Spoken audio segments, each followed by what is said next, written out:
Ka-RB. Naglagay kami ng steel matting dito banda.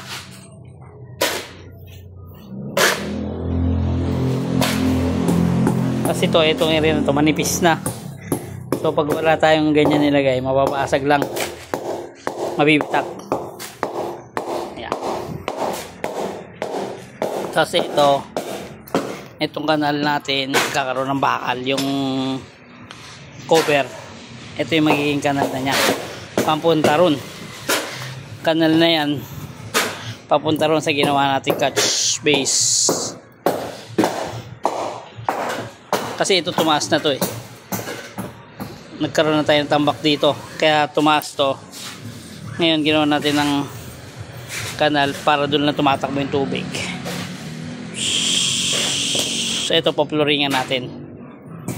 Tapos kanal. Cover. Yun, pagtapos nyan, tapos na tayo.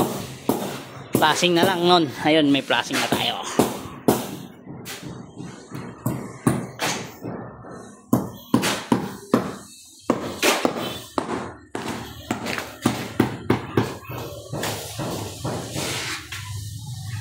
Siguro kasi ito kakapak.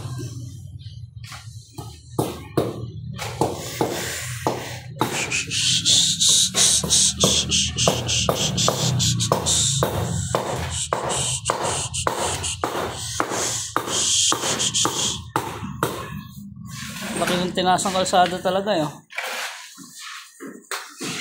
Mula ron mga ilang inches pa mula sa kalibilan ng bahay niya. Yun o. Gaganyan yan. Kaya yung tubig lahat talaga dito bumabagsak. Ngayon, nag-i-solution natin. Naglagay tayo doon ng catch basing ng water waste.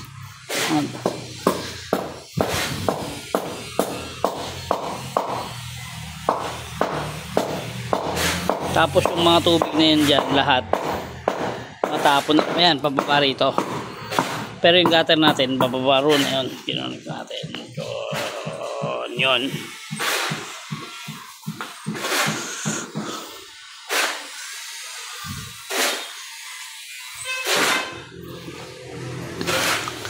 Yeah.